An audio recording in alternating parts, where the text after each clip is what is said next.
The Manhood Mentor Show. I am your host. You understand? None before me, none to come. The only one, Mr. Money ain't mandatory, but manhood is. Jabbar, Lance, Brown, the 6-foot giant reporting for duty. Yes, sir. Huh? Hello, you understand? What's up with the family, man? Yeah, man. You know, this episode is going to be a very, very special episode for me and for the show moving forward. You understand? This is officially our 100th episode, our 100th installment, you understand, of the Manhood Mentor Show. You dig what I'm saying? And I want to say thank you. I want to say thank you, thank you, thank you. You are far too kind.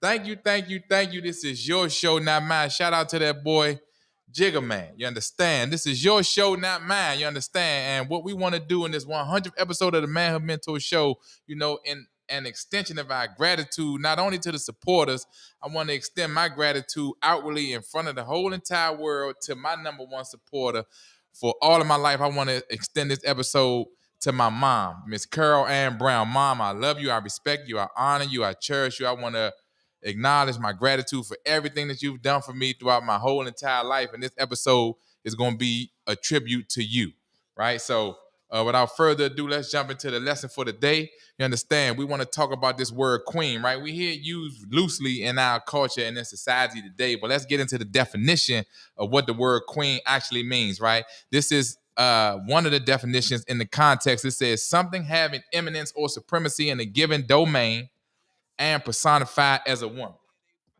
Okay, it says something having eminence or supremacy in a given domain and personified as a woman. You understand? Queen. And you know, in honoring my mom, you know, I wanted to touch on that word to lay a groundwork and a foundation, because the way my mom ran her home and ran her household, she had, you know, dominance and supremacy over that household. You know, it was nothing that happened inside of that home that she didn't know about. You know, for the most part, you know, she set ground rules and standards. She set a schedule. She set a precedent inside of the home. And, you know, ultimately, home training is when you get trained inside of the home in the capacity that you should emulate outside of the home. And I think that she did a phenomenal job. So, you know, in this 100th episode of the Manhood Mentor Show, I want to kind of, you know, just touch on a few highlights of my life and of her raising of me and my sister in a way, you know, just to give her flowers and the proper acknowledgement for all that she's been able to do and sacrifice for our success. So, you know, when I was born, you know, and when any child is born, a choice has to be made by the adult or by the woman who's giving birth to that child. You know, as a woman, she has to now choose to transition from her individuality in womanhood and transition into motherhood. And I want to, you know, extend gratitude to my mom because she did that. You did. When she had me, you know, being her firstborn, she transitioned from being her own person, you know, having her own life, and transition into being my mom and assuming that responsibility of being a mother. And she did a great job at that. You know, she took on that responsibility and she didn't shy from it. It wasn't anything that, you know, made her, you know, defer being responsible for her child at the time. You know, she put herself on the back burner from that day forward and, you know, chose to prioritize her kids, you know, with her son being the firstborn, right? And, you know, just to assume that responsibility as a parent, you know, says volumes about her character and about her commitment to raising, you know, children at the time. You know, being 18 years old, still fairly young, fresh out of high school, and having a son, you know, we see the damaging effects of what that does in our community when people have kids and they really don't want to raise the kids that they have. And when you see that and you see the child pretty much raising themselves, hence, you know, one of the great challenges that we are faced with in our community today is fatherless children and motherless children as well, for, you know, parents who are mothers that don't want to be parents. The child is basically raising themselves, and, you know, no child can raise themselves effectively because they don't know enough. So when my mom had me, you know, she put herself on the back burner. She transitioned from being you know, an individual woman into being a mother, and she stepped into that responsibility, stuck her chest out, and just handled her business, right? And, you know, I remember her, you know, just touching on some of the things that she shared with me. You know, she said when I was about 2 years old, she said I had a whole mouthful of teeth. She said I had a mouthful of teeth at 2 years old and I could talk in complete sentences. So she knew I was smart. And because she knew that from such a young age, this is what, you know, conditioned her to be hard on me because she didn't want to have that wasted potential. She didn't want to have that potential that she's seen in me from 2 years old go to waste. And I used to think this at certain times to myself. I used to be thinking, damn, I can't, you know, my mother always had like structure and discipline or around us and around our home. At some point, just being young, you looking around at some of your friends at some point and you thinking, you want to do some of the things that they do and you want to be able to get away with some of the things that they get away with. But, it was none of that in my home. And that example or that, fact that she shared with me about her identifying my gift of intelligence and just having, an advanced learning curve, she, didn't want that potential to go to waste. So that's why she was so hard on me. Kind of like, when you take that coal and you shaping that coal into a diamond, or you mining for gold, and then you get that rock and then you chipping away all of the debris around the rock, and then you ultimately have that gold nugget underneath. It's similar to that concept, right? And this is just a highlight reel for my mom. You dig what I'm saying? Miss Carol Ann Brown, I love you, Mom. She didn't have to do all of that she did, but she did do all of that.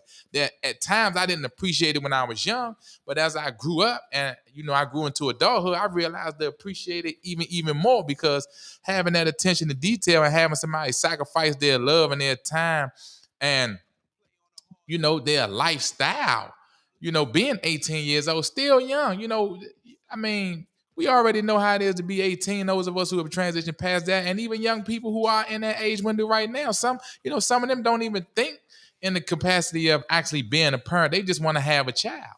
But my mom, my whole life that I can remember, she was always there instilling those leadership principles, instilling those morals and character traits in us, like actively working to raise her children. Right. I remember at about 7 or 8 years old, we actually had keys to the house. You dig? If you think about a kid now who's 7 or 8 years old, are they ready for that responsibility to have a key to your house? You as a parent, are your children at 7 or 8 years old ready to have a key to your house, to trust them with that they're not going to let somebody else in, that they're not going to lose the key, that they're not going do something irresponsible in the regards of making the family vulnerable with that key. And she trusted us to have a key at 7 or 8 years old, which is one of the things that she always preached about, being responsible.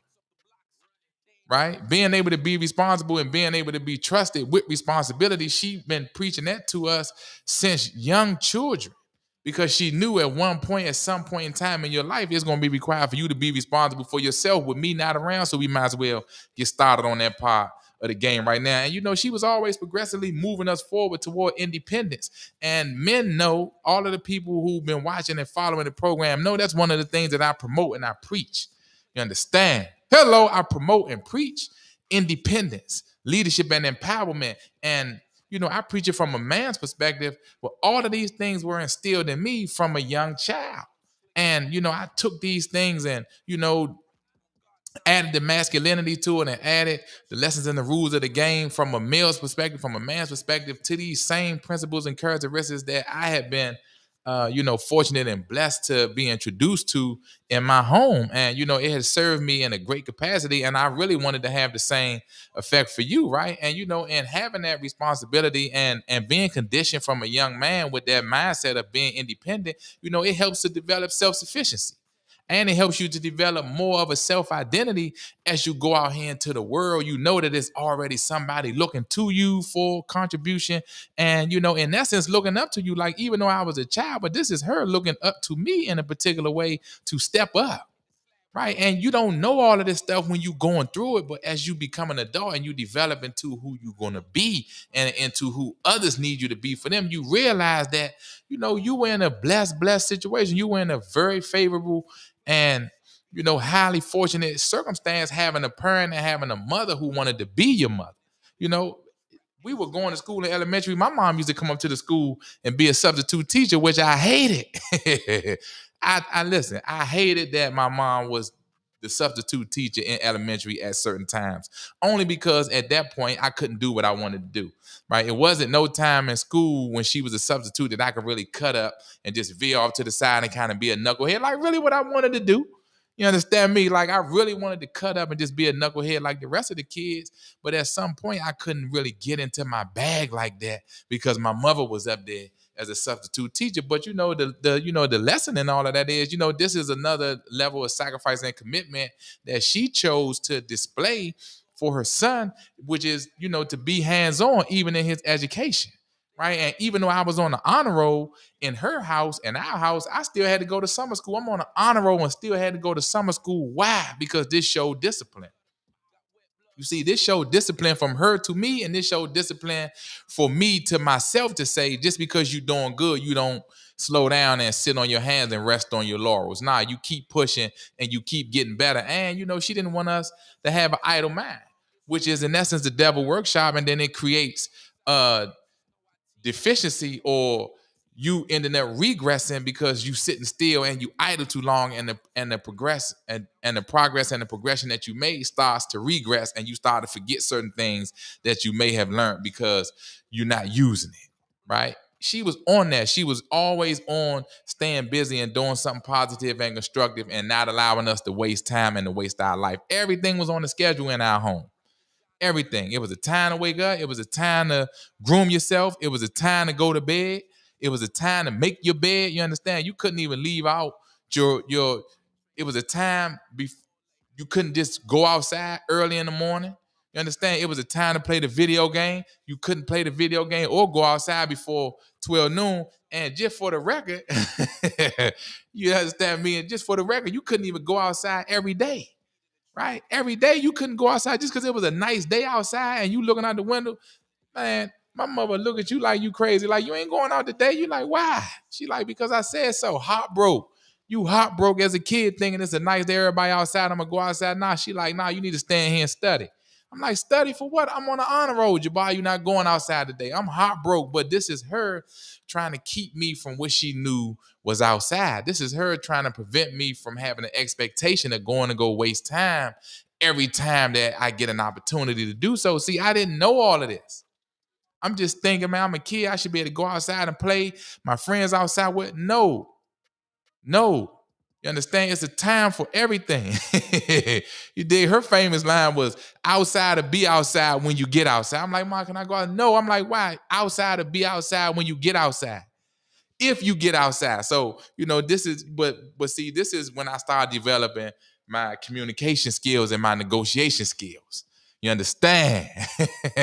You see, I started thinking, I said, damn, Mom don't want me to go outside every day, but I'm doing good. There ain't really no reason for me to stay in the house. So now let me start to communicate that. Matter of fact, let me start doing extra stuff around the house, as a bargaining chip. So then when I go to, I say, Mom, look, can I go outside? Look, I already cleaned the baseboards. I already took the trash out. I already swept, mop. I started doing all of this stuff in advance before I came to ask to go outside. And then that's when I started realizing, that it's a way that you do this thing. Like, you can't keep asking for something without offering something. You dig what I'm saying? Like, you got to learn how to negotiate your way. You got to learn how to barter and offer something in exchange for something. Just the same way like how it is in the real world, right? Most people don't give you something for nothing. But see, even in that England of being rejected on going outside, it was still a lesson and a blessing in that, because it helped to spark my negotiation skills and my communication ability, which I use every day in the day of my life. You understand? And man, we had dental appointments, doctor appointments, we made them all, kept our teeth intact, kept our health intact. You dig what I'm saying? I used to hate going to the dentist though. I used to hate going to the dentist because that drill, even to this day, I still get PTSD. You understand me? When I hear that drill, I still get PTSD when I hear the drill, man. The drill still sends me into some level of uneasiness, because my dentist at the time when I was young, man, used to mishandle me real bad. She did a good job on my teeth, but just the way, she would just disregard my discomfort and the pain that I was under when I was getting the dental work. And I guess she thought that I was exaggerating on being uncomfortable or being in some pain. So she would kind of just work through that. But man, but my mother, yeah, she made sure that we had all our doctor's appointments, all our dental appointments, the whole nine. I mean, just like even in school when I was still on the honor roll, I can remember like even just for talking in class or just for, cutting up out of school in some kind of way, I could get grounded. I can get punished for that. But I was on the honor roll. I was doing my work. I was smart, but because my behavior and certain activity that I was getting in the school and after the school, she would still end up and create a way to discipline us for that. And I thought that was extreme. I thought that was kind of overkill, but it still helped to develop a sense of accountability, even in a young child, as I got older, to see that for every action is a reaction. See, this is a celebration for my mom, right? This is a tribute and an honoring and me giving flowers to my mom for all of the things that she did when I was younger, as I was a child growing up, that I thought it was overkill and I thought that it was overboard. Nah, it was everything that was necessary and everything that was needed to keep us safe, to keep us in the right headspace, and to give us the correct home training so that we would know how to then run our own homes and how to handle ourselves outside of the home. Like, we couldn't stay over everybody's house as a sleepover. She wasn't going for that. she was not going for that. Even if it was family members, she still won't let you stay over there all the time just because a family member asks, but she was a little more lenient with the family members. And then I look at nowadays, when you see so many pedophiles and child molestation and sodomy and sexual assault and sex trafficking and all of these things, the whereas people get put in situations around others that they consider to be trustworthy, but then they become mishandled or they get betrayed in some instance. The whereas now I see that this is what my mom was trying to protect us from by not letting us go out and stay out all the time just because it was a good friend or just because it was a sleepover that somebody was having for a birthday, or it was after all of the people may have went out to the skating, just different events and activities where it's a group of friends and all y'all hanging out, and now people want to stay over each other's houses because you over there for a little while and it's getting late. She wasn't with none of that. She like, look, come on, walk home. I'll meet you halfway. You hard, bro. You like, Mom, I can stay. It's kind of, she like, nah, come home. But all of this stopped us from being sexually assaulted and molested when we was young. See, we didn't have to deal with none of that because my mother was always on duty to be our parent and to be our protector. And I thank you for that, and I love you for that, Mom. Even when she did let you stay over to my house, she say you might go over there Friday. You think you staying there Sunday? Nah, she called you on Saturday. You did, because you had to check in every day. If you over to my house for the weekend, you got to check in Friday, you got to check in Saturday, you got to check in Sunday. She wasn't going for you not checking in for days at a time and you going to go be with somebody and you just forgetting all your manners and you forgetting your home. She wasn't with none of that. She wasn't with none of that. So by the time you call on Saturday, she might say, Bob, come home tonight. You like, come home tonight? Ma, I thought I was staying to the... She like, nah, come home tonight. She like, come home tonight. Broke your heart, man. You dig what I'm saying? You had the time of your life Friday, come home Saturday. You thinking that you gonna stay to Sunday? Nah, she like, come home Saturday. You dig what I'm saying? Then and all that was to help you get ahead of, on Sunday. Now you can just go ahead and get ready for school, earn all your clothes for the week, pack your book bag, do all of the stuff that you would normally do on Sunday night. Now you can do that Sunday during the day. But this was how she ran her house. You dig what I'm saying? This is what she did to establish boundaries in her home and to establish control and dominance and eminence in her home and supremacy in her home. And we respect that. You see, I respect that to this day, because what this shows leadership, and this shows intentionality of how you want things done. You're going to put your game plan down. You're going to put your foundation down, and you're going to stand on that. Yeah. Creases in your shirt, creases in your pants, and all that when you earning your clothes, man. You're not going out here looking like no bum, brushing your head, making sure that you looking like somebody and making sure that you acting like somebody before you leave up out of here. And, it wasn't just, for appearance and for your clothes. Nah, man, my mother would clean up all the time. She would clean up all the time, and you would end up helping her. You understand? You would end up washing baseboards and taking the blinds from the windows off, soaking them in the bathtub, soaking them with ammonia and pine sol and all this. Yeah, man.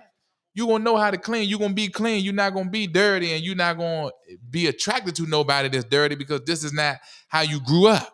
Yeah, so when she in here cleaning, you like, damn, man, Mom cleaning all that. She like, yeah, and you going to come help me too. Yeah, you going to come help me too, so I ain't going to be cleaning all this up by myself. You understand? That was her mindset. And even on the weekends, like, we could stay up, but we couldn't stay up all night. Yeah, we could stay up a little later on the weekend than we could on the weekday, but we couldn't stay up all night. You understand? And we couldn't eat snacks all night, and we couldn't eat dinner all night. If you miss your time for eating dinner, you ain't getting nothing to eat. And if for some reason that it was agreed upon that you could still get some food, you wasn't getting nothing that was cooked. It was only two things that you get after you miss your dinner if it's still agreed upon that you can eat for the night. You would get a sandwich or you would get a bowl of cereal. You understand? So you ain't going to bed hungry, but you're not getting the luxury of getting the cooked food and the hot food because whatever you did to miss your dinner, that's on you. Accountability. See, I didn't know all of this when it was happening. You understand? See, I'm thinking all of this is, man, why I gotta be like this? Now I need to be like this because when you get older and when you become an adult, you're gonna appreciate it much more because now you're gonna know how to handle things in your own home and in your own life. You understand? You couldn't eat and then go straight outside. Neither they always hit you with let your food digest. You had to let your food digest for at least 30 minutes, but now I know, see, that was them thinking about if they want to even let you go outside for the day. You understand? See, all of this was a preventative measure to keep you as a child in a child's place. You see?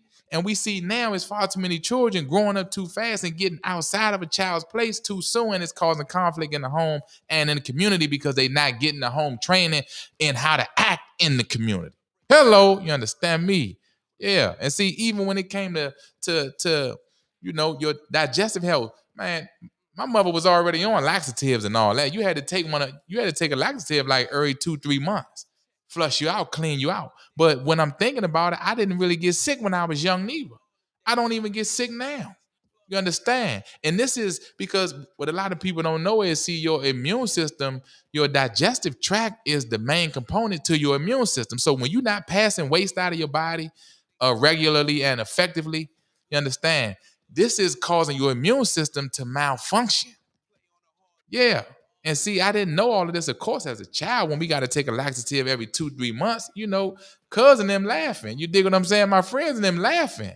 You understand? But then you see, the effects and the benefits of that. You understand? Then you see, how we've been able to maintain sound health and good health. You understand? Good appearance and all of that throughout all of these years of our life. Now, but you don't see that all of these things that you were blessed with to establish a foundation upon when you were young, they carrying you well into your life so that you can have a good life and a high quality of a lifestyle, because the lesson in that is your body is your temple. See, whatever you put in is supposed to come out. Nothing that you put in is supposed to stay in to your detriment. Now we want to make sure that you're flowing properly and that you're using the right tactics as you're going through life to protect your body and to keep your temple in sound function, right? And we always had homework, even if the teacher didn't give us the homework, we always had homework. We always had homework, even from her. My mother would make flashcards and all that for us to sit around and then get quizzed on flashcards that she made out. You understand? And the lesson in that is that our education was her responsibility. You understand? And when I say our, it's me and my sister. So it was the same structure for both her and I, but I'm older than my sister. You understand? Our education was her responsibility, not the school. And see, these are things that we got to get back to. And this is how I'm able to look at other people in the way that they raising their kids and see a clear disparity and a clear conflict, because a lot of people that I see nowadays, they don't take that time to teach your kids at home. You thinking that when your kid come home, they done with school for the day and now y'all can just sit around and watch it. Nah, my mother wasn't with none of that. Some days she wouldn't even turn the TV on. And even still in my life to this day, is some days I don't even turn the TV on. I rarely turn the TV on, period, anyway, because there's nothing that I watch on a regular basis. Nothing. Yeah. And that's just me, and it ain't nothing wrong with it. I'm just, all of this is just a celebration for my mom, just to let her know how much I'm in gratitude for her and to her, and how grateful I am to have her as my mom, for all of the things that she's shared with me and all of the things that she's sacrificed to teach me throughout my lifetime and my lifestyle. Look, Mom, I love you, right? We always celebrated holidays. We always celebrated holidays, and this was something for us to look forward to. Every holiday of the year, we always celebrated it, and it gave us a time to, be free and see our other family members, our aunts and uncles and our cousins, and, we would go over each other's houses and stay, and they would stay with us, and all of this, created that sense of family and camaraderie and that sense of community, and it was very important. It was very important, right? Birthdays and all that. My mother always threw you a birthday party. She always threw you a birthday party. You hear me, man? I mean, she might come up to school with a cake. You understand? Give you a party in the class. But see, all of this is the acknowledgement and the attention that everybody needs. You see, this is why now we see so many adults thirsting for attention online, maybe because they didn't get all that when they were young. See, I don't thirst for attention because I got enough of it and I got it in abundance from my mom and my family, even when I was growing up. So I'm fine with it or without it. You understand? I know how to get it when I want it, and I know how to defer it and deter it when I don't.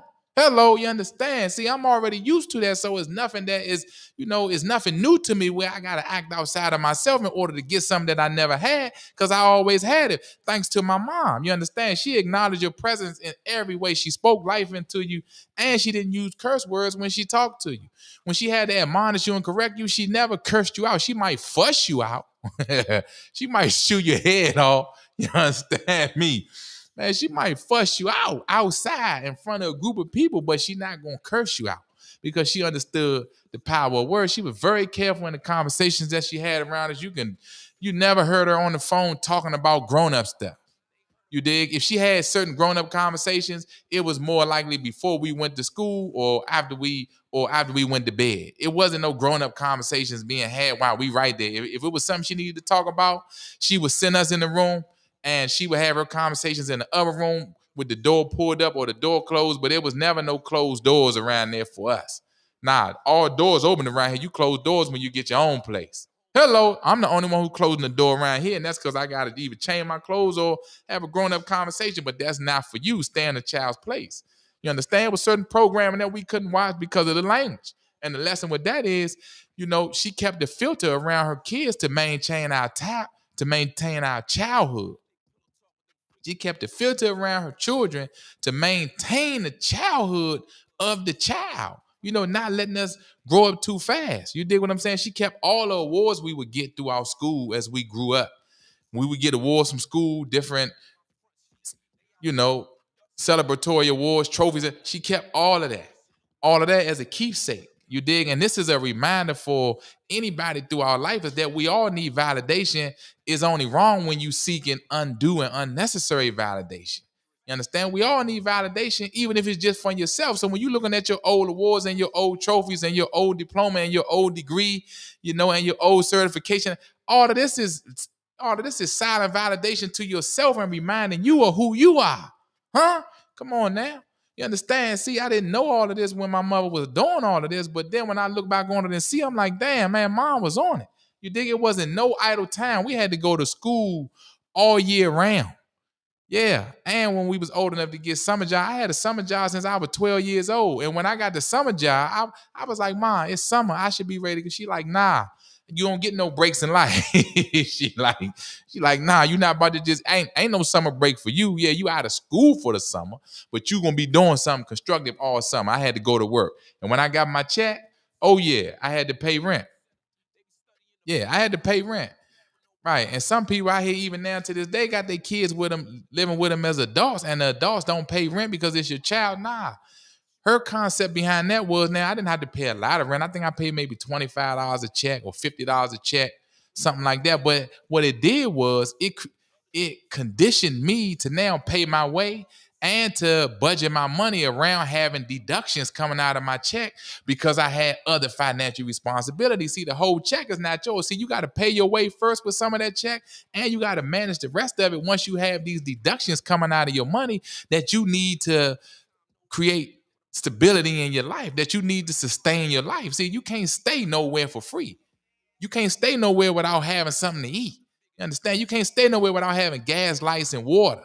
You understand? See, so the money that I was giving her out of my check for quote unquote rent that she didn't need, it was already creating that conditioning in my mind to know that you're going to have to survive on less than what you make, because what you make is going to be distributed through additional responsibilities, and your rent being your most important one. Hello, you see, my mom was on it. She showed us a lot of things just by how she ran her household, just by how she exercised supremacy and dominance over her domain, which was her home. She did that in an elegant way. She did that in a highly effective way. And see, by the time that I got to junior high school, this when I started getting more influenced by my peers and by the neighborhood. And my mother tried her best to try to keep me from going down that path, but the environment was just too strong. You dig what I'm saying? The environment was just too strong, but even still, she made sure that I had a job every year. And see, here in DC, Mayor Marion Barry had the summer job program, which was a wonderful thing for the city and for the people of the city at that time, because it gave all the kids in the city of Washington, D.C. a job for the summer. And, this wasn't a nationwide thing, but this was preeminent in Washington, D.C., which really, really, really made Washington, D.C. attractive at that time. And it did a great thing for the community of Washington, D.C. And we love Mayor Marion Barry for that. You understand? You know, man, it was just a lot of things that my mother did and showed us when we were young that I see now was critically important to the survival and the sustainability of me as a man right now and my quality of life and the lifestyle that I have right now. You dig what I'm saying? By the time I was 14, I was already off into, smoking weed and getting off into other things in the neighborhood and things of that nature, man. But even then, my mom wasn't having that. You see, like some parents, they get high with their kids. Some parents that their kids get high. Nah, I couldn't get high and smoke weed and then come in the house and eat up all the snacks. Nah, man, by the time I try to come and get back in the house and get to the door, I'm putting the key in the door. My mother snatched the door open, like a, you understand me, man? She snatched the door open like she jumping out the tree on you, man, like a ninja. What you doing coming in here? I told you about it. And she might have a whole cup of hot water in her hand and throw the hot water in your face at the front door, man. Splash you with the hot water. Scare you half to death. You like, goodness gracious. She fussing you out because she ain't cussing, man. She fussing you out by the time she do all this. Then she slammed the door in your face. Boom, you ain't coming in here tonight. And she like, go back where you was smoking weed at. You like, God damn. You like, dang. Man, I don't even know if I want to keep doing this because I can't enjoy nothing. You dig what I'm saying? What by the time you go and call yourself smoking weed and then you trying to come home and chill, but your mother ain't having it because she taking you all the way down from where you was at, then she threw hot water on you, then she fussed you out, then you understand, then she slammed the door on you and locked you out for the night. She like, go back where you was smoking weed. You like, man, how many days I'm gonna keep going through this? I might as well save my money, man. I can't. I'm wasting money. You dig what I'm saying? You can't. But see, this was her trying to prevent me as a young man from growing up to be a weed head, being a bum, being unproductive, ineffective, and operating well below what she knew my potential was. Right. And all of this takes energy and effort from her as a woman and her as a parent, but she did that for me.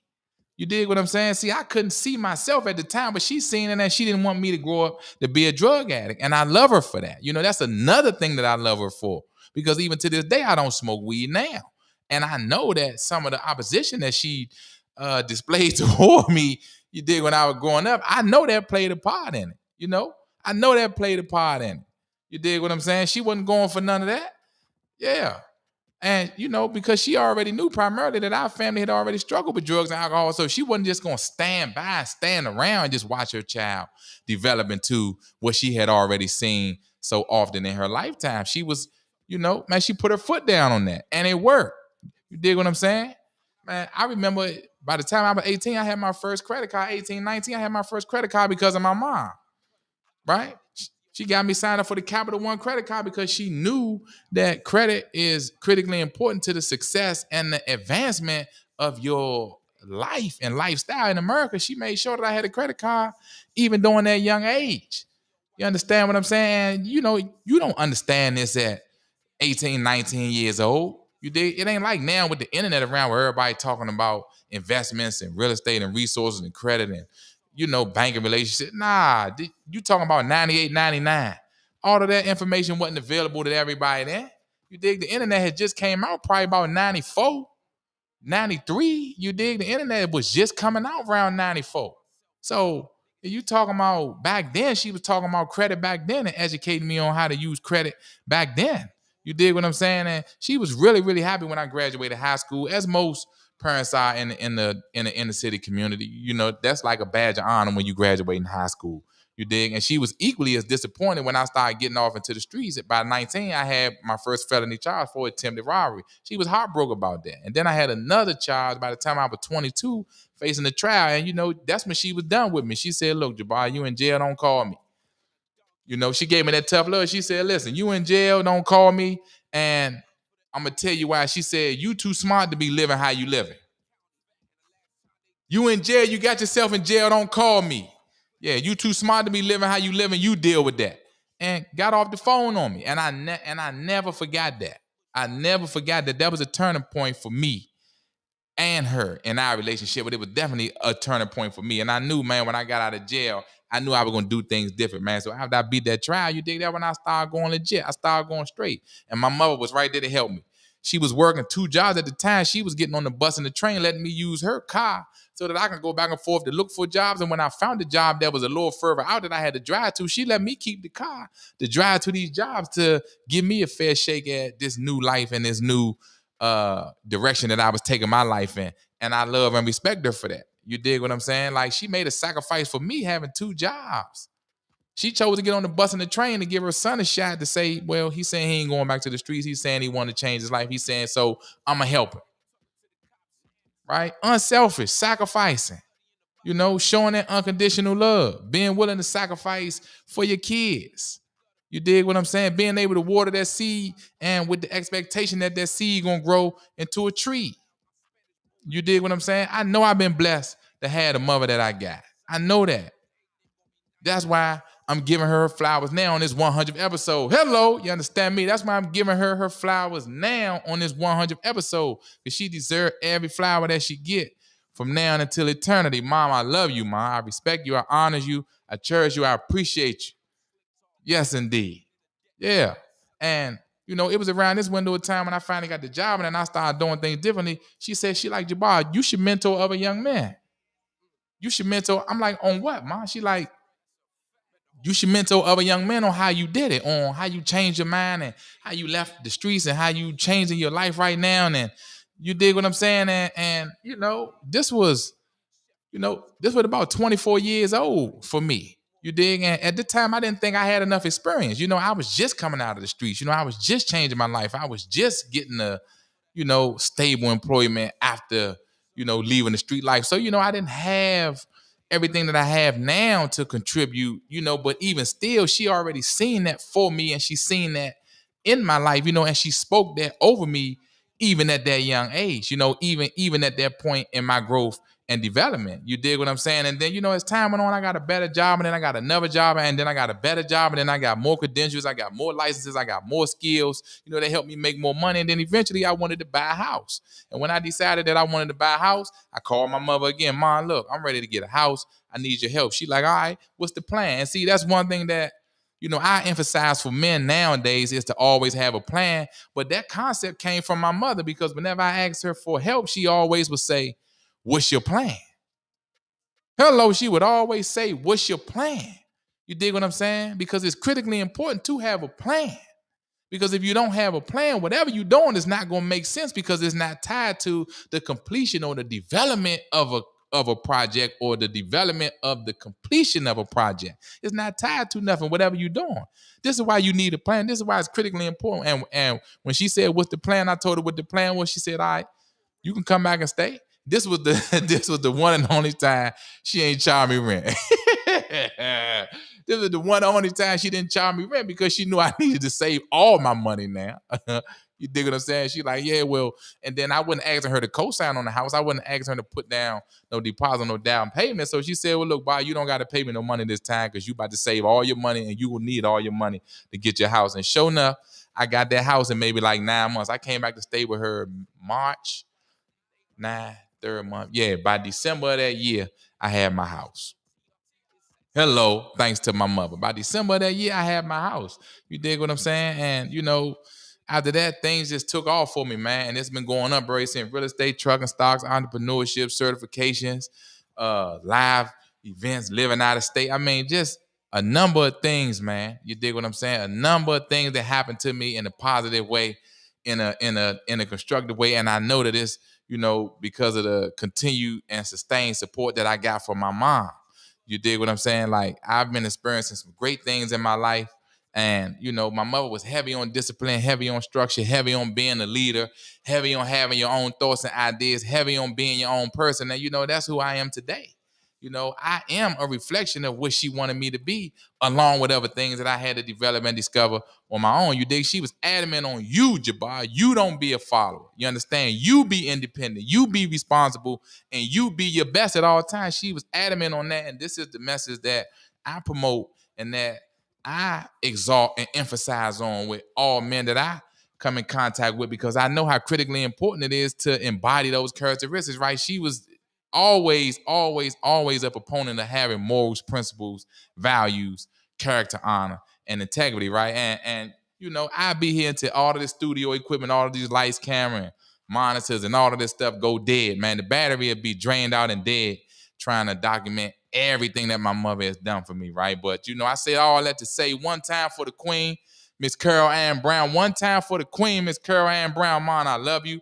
You have been a heaven-sent guardian angel over me, over Jabbar. Lance Brown, thank you for blessing me with my name. Thank you for emphasizing that I make my name mean something to the world, right? Because it already meant something to you. Mom, I love you. I honor you. I cherish you. I respect you, and I will continue to make our family proud. So consider this 100th episode of the Manhood Mentor Show a tribute and a celebration to you. My mom is Carol Ann Brown. Here are your flowers while you can still smell them. Until the next time. Hello.